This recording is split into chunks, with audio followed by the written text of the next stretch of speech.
대림절 첫 번째 주일 하나님께서 우리에게 주시는 말씀 봉독합니다. 시편 102편 1절에서 6절까지의 말씀입니다. 구약성경 876쪽, 875쪽이 되겠습니다. 시편 102편 1절에서 11절까지 제가 봉독합니다. 여호와여, 내 기도를 들으시고 나의 부르짖음을 주께 상달하게 하소서. 나의 괴로운 날에 주의 얼굴을 내게서 숨기지 마소서. 주의 귀를 내게 기울이사 내가 부르짖는 날에 속히 내게 응답하소서. 내 날이 연기같이 소멸하며 내 뼈가 숯같이 탔음이니이다. 내가 음식 먹기도 잊었으므로 내 마음이 풀같이 시들고 말라 버렸사오며 나의 탄식 소리로 말미암아 나의 살이 뼈에 붙었나이다.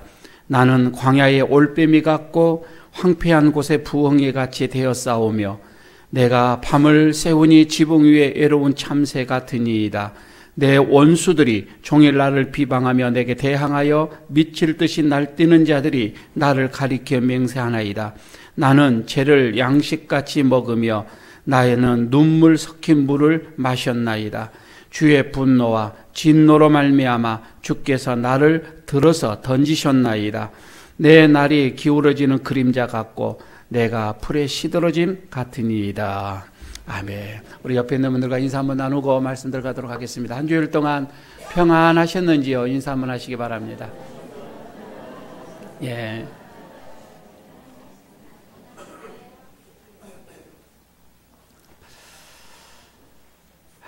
사진 하나 볼까요? 무슨 사진인지 좀 감이 좀 옵니까? 부채 모양 같기도 하고 주걱 같기도 하고 물 위에 떠여 있는 이 모습인데 가만히 사실을 알게 되면 좀 마음이 좀 서늘해지는 그림입니다. 저 그림은 갈색 털을 가진 북미산 사슴의 뿔이에요. 그런데 이 두 마리의 사슴이 어찌된지 서로 엉키고 싸우다가 그냥 물에 빠져서 그냥 죽었습니다. 그리고 겨울이 되고 그 물이 얼었어요. 그리고 얼음 위에 그 뿔만 지금 나온 그런 그 그림이거든요. 사진이거든요. 가을이 되면 사슴들은 좀 왕성한 번석기죠. 번성기인데 아마 수컷끼리 그렇게 싸웠던 것으로 봐집니다. 치열하게 싸우다가 그만 뿔이 엉켜버렸어요. 그리고는 그만 허우적대다가 물에 빠졌고 거기서 그냥 두 마리가 그냥 죽게 되어졌던 것이죠. 본래 사슴이라고 하면 그 황금관을 쓰는 것처럼 아름다운 뿔을 가졌던 그 사슴, 본래 이 사슴은 초원을 달리는 그 사슴의 모습을 보면 참으로 멋지고 아름다움이죠. 한번 우리가 사슴 하면은 이런 모습을 볼 때, 야, 그래, 이게 사슴이지. 얼마나 위험하고 또 멋지잖아요. 그런데 저런 사슴이 무엇 때문에 서로 엉키고 설켜서 물에 빠져 죽어 저런 얼음 속에 있어야만 하는지. 이거는 여러분 우리들의 모습을 또 보여주기도 하는 것입니다. 우리가 풀어야 할 것은 풀어야 되는데 풀지 못하고 서로 엉키고 설키면 같이 공멸해 간다라고 하는 말씀입니다. 엉킨 것 있으면 여러분 풀어야 됩니다. 먼저 내가 풀려고 노력을 하셔야 되고 그래야 너도 살고 내가 사는 것이지요.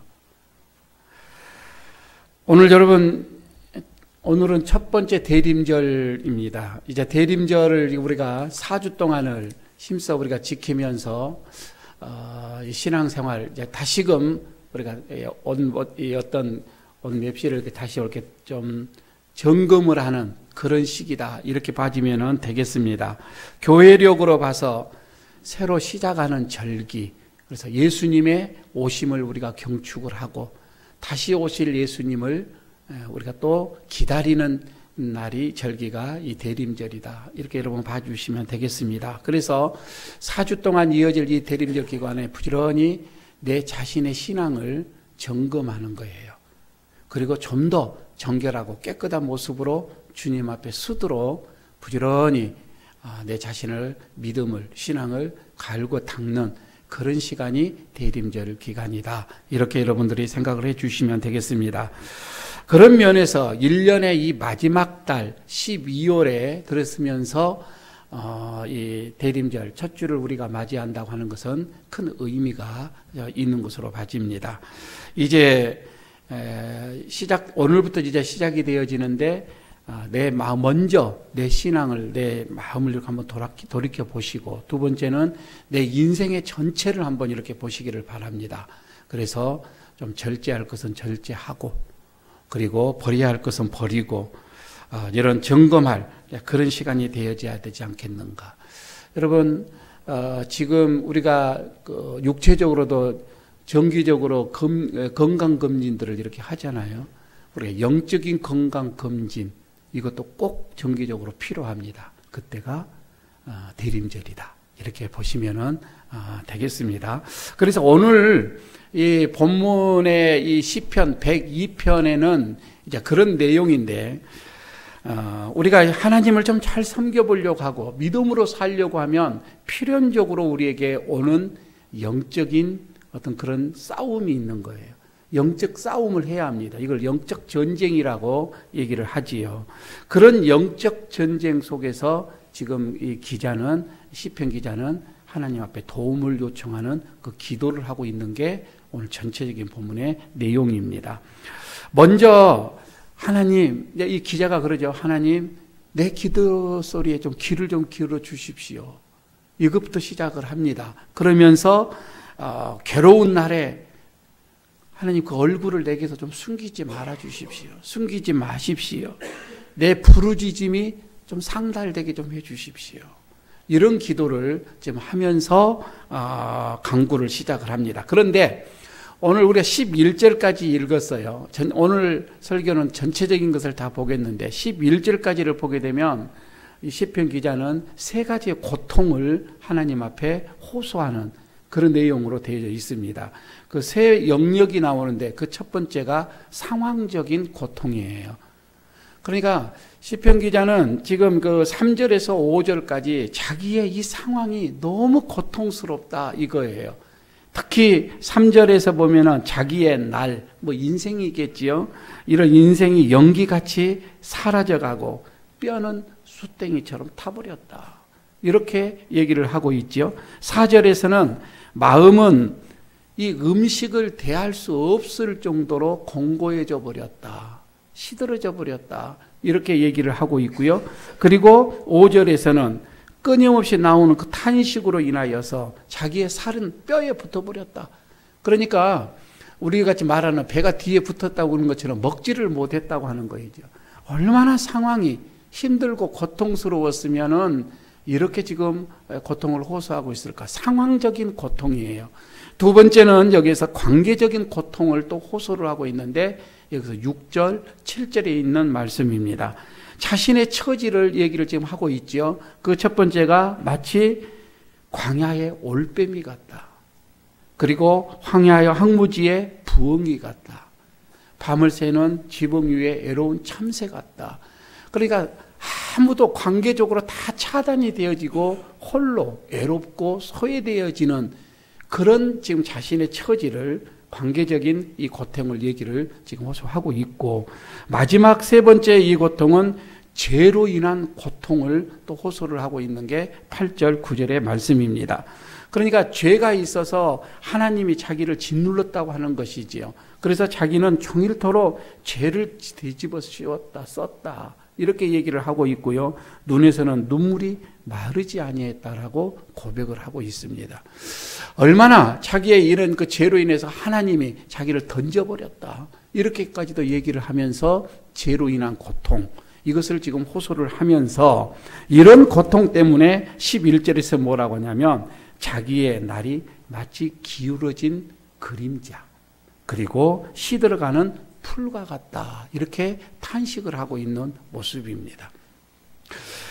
여러분, 우리가 말이에요, 이 성도들이 좀 믿음으로 좀 신실하게 좀 하나님을 섬기고 이렇게 살아가려고 하면 이런 상황적인 고통, 그리고 관계적인 고통, 그리고 이런 죄에 대한 이러한 영적인 고통, 이런 것들이 오게끔 되어져 있어요.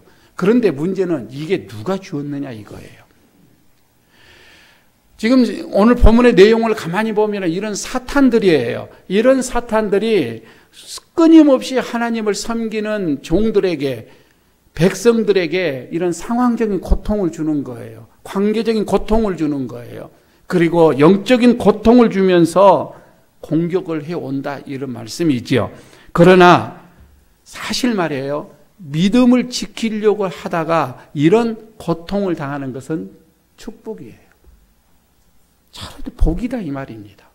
우리가 하나님을 믿으면서 하나님을 신실하게 따라가면서도 전혀 이런 고통이 없어요. 이미 여러분 우리는 그런 고통을 포기를 했다 이 말입니다. 믿음으로 살려고 하는 것을 포기로 해버리면 이런 고통은 오지 않는다 이거지요. 어떻게 보면 이것이 더 슬픈 일이지요. 이것이 더 우리에게는 괴로운 일이 되어져야 될 텐데 말입니다. 우리는 이런 영적인 전쟁, 예수를 믿으면 필연적으로 오는 이런 영적인 전쟁에서 승리를 해야 할 것입니다. 그래서 말이에요. 그러면 우리가 영적인 전쟁에서 승리를 한다, 전쟁을 한다? 이거는요, 답은 나와져 있습니다. 결과는 나와 있어요. 영적인 전쟁에서 우리가 싸우려고 맘만 먹으면 이미 승리는 주어져, 보장되어져 있다 이 말입니다. 그래서 두 번째로 우리가 오늘 이 본문 속에서 생각할 것은 은혜에 대한 건, 하나님께서 나를 승리자로 이끌어 주시는, 올려주시는 이런 은혜에 대한 확신을 가지고 기도를 하셔라 이 말입니다. 여러분 우리가 말이에요, 영적인 삶을 산다, 이 자체가 바로 승리자의 삶입니다. 내가 영적인 삶을 산다 말이에요. 신앙생활을 한다, 이 말은 이미 우리가 승리의 삶을 살고 있다 이 말이에요. 왜 그러냐면 예수님을 우리가 믿죠. 예수님을 구주로 믿습니다. 세례를 받습니다. 직분을 받습니다. 그냥 받는 게 아니라 끊임없이 그 뒤에는 필연적으로 고통이 옵니다. 고난도 옵니다. 공격이 온다 이 말입니다. 사탄의 공격이 온다는 거예요. 이거를 영적인 싸움이라, 이제 영적인 싸움을 하게 되어지는데, 그런데 여러분 오늘 여러분들이 예배를 드려요. 교회에 와서 이렇게 예배를 드리는 이 자체가 이미 여러분은 영적으로 승리를 하셨다 이 말입니다. 승리하지 않으면 못 온다 이 말이에요. 승리하지 않으면, 여러분들이 거기서 졌다면은 여기 와서 찬양 드릴 수가 없어요. 기도할 수가 없는 거예요. 그래서 교회에 와서 우리가 하나님을 찬양한다, 우리가 기도한다, 성도들과 함께 교제한다, 이 자체가 이미 영적인 싸움에서 승리자만이 할 수 있는 것이라 이 말이에요. 그래서 여러분 우리는 믿고 가는 거예요. 승리할 줄로 믿고 기도하면서 간다 이 말이에요. 승리자는 하나님 안에서 예배로 통한 특별한 기쁨을 이제 맛보게 됩니다. 이거를 교제라 이렇게 얘기를 하고 있는 거이죠. 여러분 내 안에요, 죄로 인한 질병이 올 수도 있어요.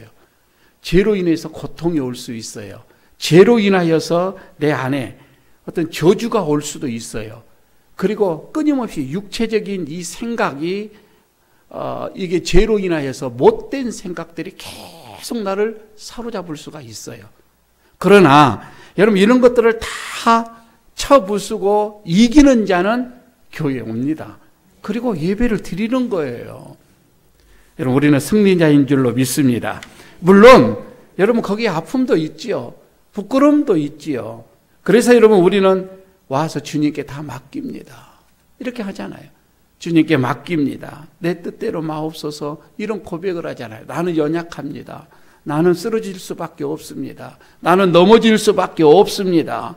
그러나 주님 믿고 갑니다. 여러분 이게 승리자의 모습입니다. 이게 진정한 예배자의 모습이라 이 말입니다. 예수님을 중심으로 모시고 내가 죽지 아니하면은 절대로 여러분 영적인 전쟁에서 승리할 수가 없어요. 그래서 지금 여기서 주님, 나는 승리하신 절대자 앞에서 나의 모든 것을 포기하고 나왔습니다. 여러분 이런 고백이잖아요. 내 모든 고통, 내 모든 문제를 주님 앞에 이제 맡깁니다. 이 자체가 이미 여러분 우리는 영적으로 승리했다고 하는 것입니다. 이 시인은 말이에요. 이런 고통 속에서 이런 믿음의 기도를 12절에는 이렇게 드리고 있습니다. 자신의 형편이 어떠하든 상관이 없다. 그리고 여호와는 영원히 계시고 나는 대대로 주를 기억할 것이다. 여러분 얼마나 멋진 기도예요. 내 형편하고 관계없어요. 내 상황이 어떠한 상황이든 관계없고 여호와는 계시고 나는 그분을 섬기고 대대로 그분을 의지하고 갈 것이다. 이렇게 고백을 하고 있습니다. 그리고 주께서 일어나셔서 이 고통 중에서도 거룩을 포기하지 않도록 믿음을 포기하지 않는 이 시원을 긍휼히 여겨 주시옵소서. 여러분 이 시원은 교회를 의미하고 있습니다. 왜? 정한 기간이 되면 이 고난도 이 역경도 정한 시간이 되면 다 물러가게 되고 반드시 은혜의 때가 올 줄로 믿기 때문에 이 말입니다. 이게 13절에 있는 말씀이에요. 이 고백 속에서 시인은요 지금 기도를 하는 게 처음에는 자기의 이 개인의 문제가 아니에요. 지금 더 깊은 기도를 들어가니까 시온 정말 교회를 향한 그 기도를 하고 있었음을 오늘 본문을 우리가 보게 됩니다. 바울도 마찬가지였잖아요. 고린도전서 11장 28절에서 바울도 이런 고백을 하고 있습니다. 이 외의 일을 고사하고 아직도 날마다 내 속에 눌리는 일이 있으니 곧 모든 교회를 위하여 염려하는 것이라.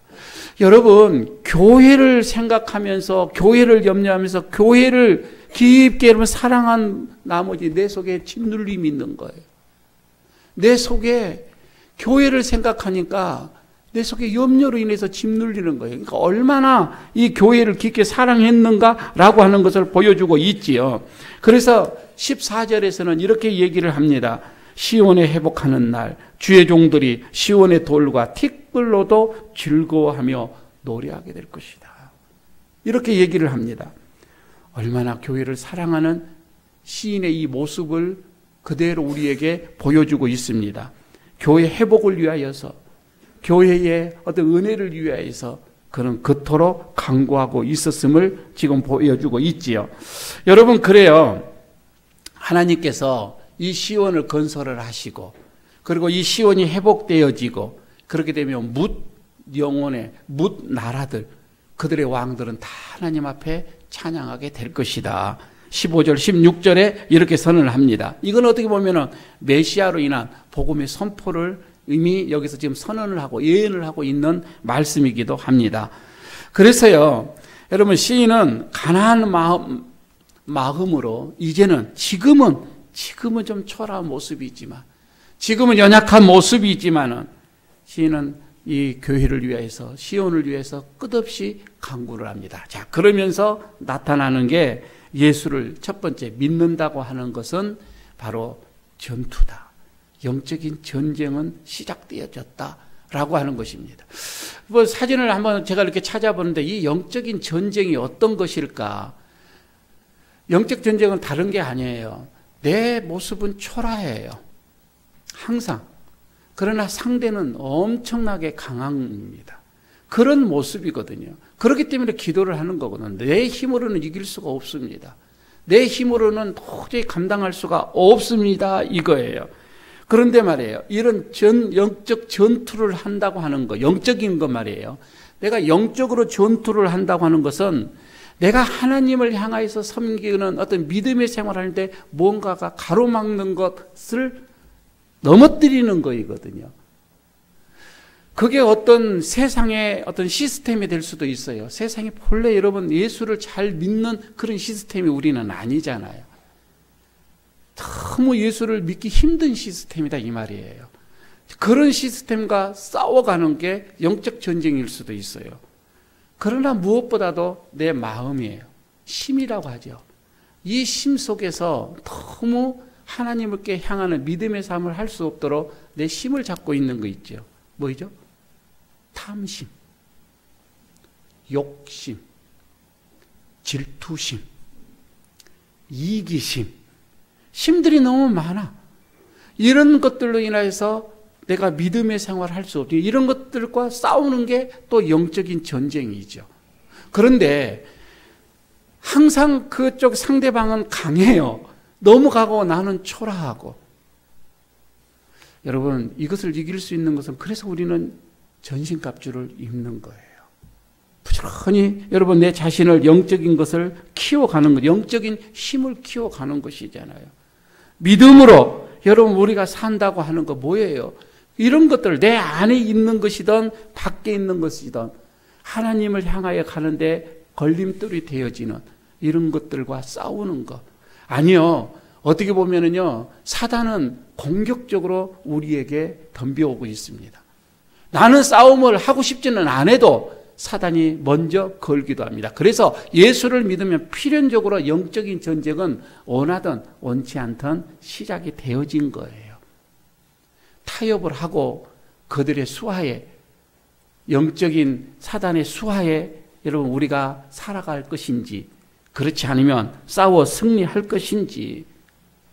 승리는 여러분 분명 처음에 얘기했습니다. 주어졌다라고 얘기했습니다. 싸우기만 하면 이기는 거예요. 그래서 여러분 두 번째 제가 여기 말씀드리고 싶은 것은 저런 적들과 싸울 때는 항상 두 가지예요. 적을 알고 나를 알면 이깁니다.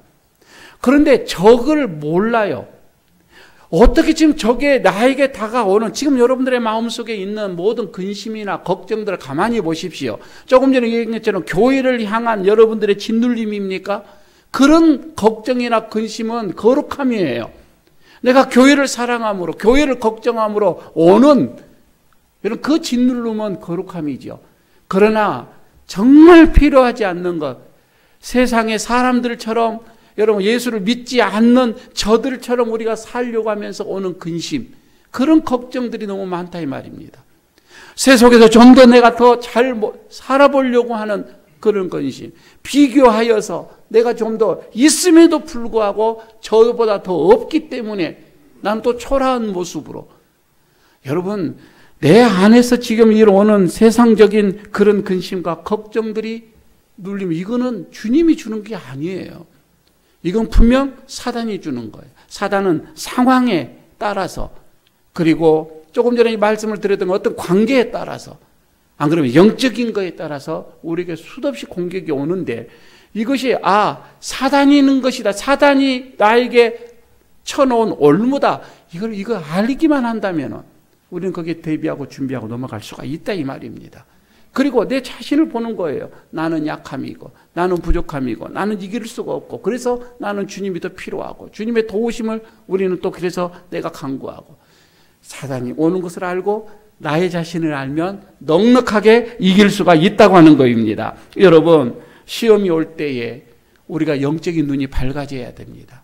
이건 하나님께서 나에게 주시는 테스트인지, 그렇지 않으면 사단이 나에게 주는 유혹인지, 이것을 우리가 먼저 아는 것이지요.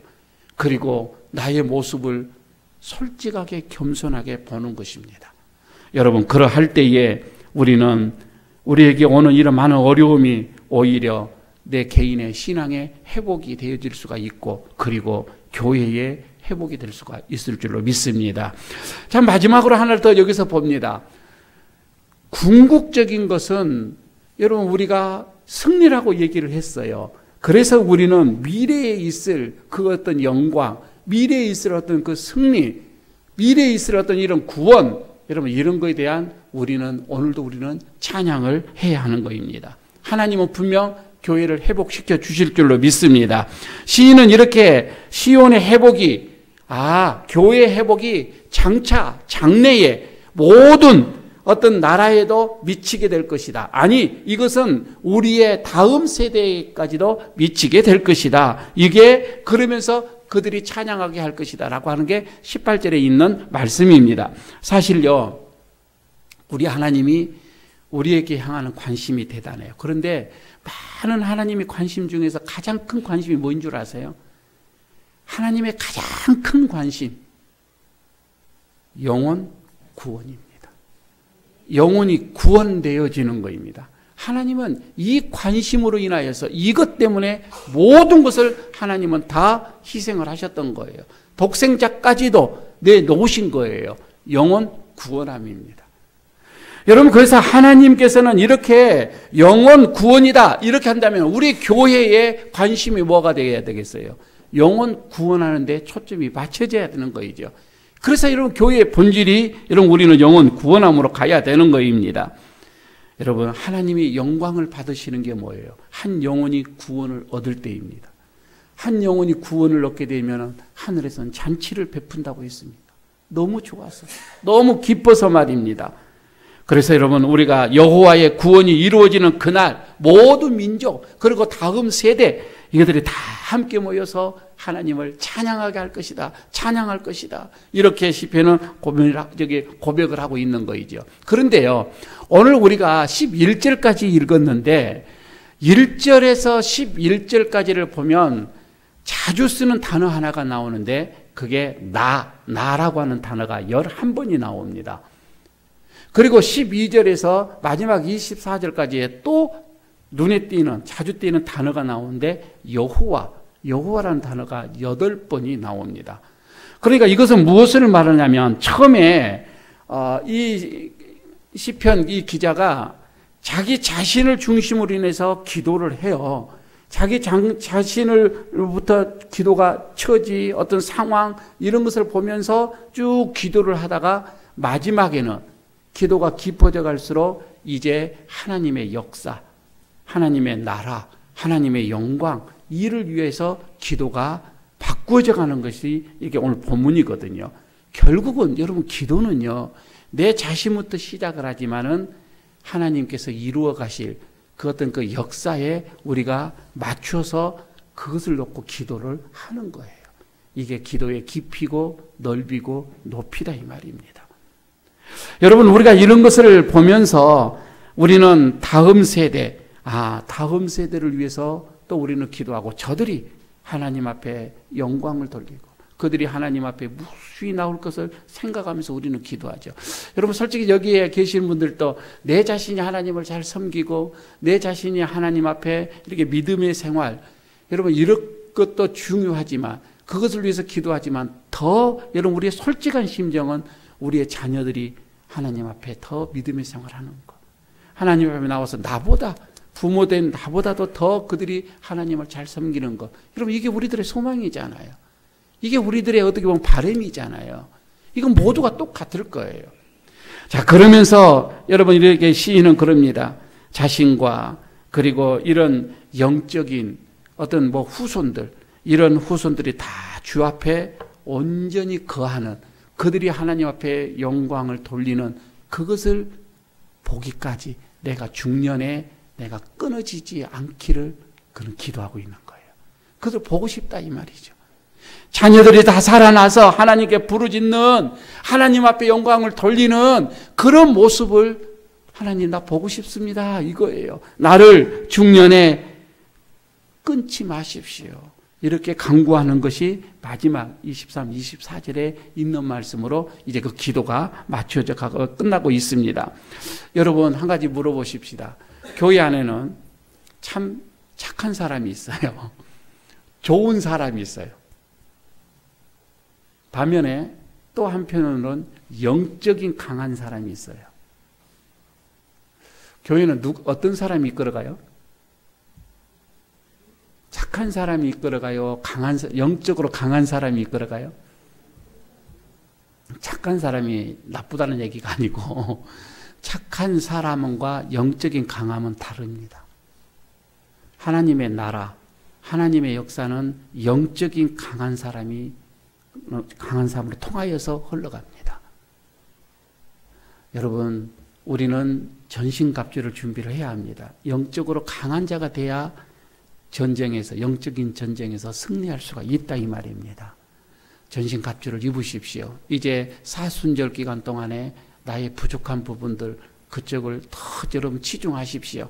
그래서 내가 기도가 부족하면 기도를 더 여러분 보태시고, 그리고 내 행함이 부족한 자는 더 행함을 보태시고, 그래서 대림절이 시작되면서 남은 한 해를 우리가 더 승리하고 마치기 위하여서는 영적 상태를 잘 진단하고 말씀, 그리고 기도, 그리고 절제 이런 생활을, 믿음의 생활을 하면서 먼저 주님 앞에서 영적인 강한 군사가 되시기를 바랍니다. 그렇게 함으로 인해서 우리 교회가 영적으로 강한 교회가 되시고, 그리고 하나님의 나라를 우리의 다음 세대까지 우리가 깊게 그리고 넓게 우리가 이 사역을 펼쳐나가는 복된 이런 교회가 되시기를 축복합니다. 여러분들이 함께 동참하기를 바라겠습니다.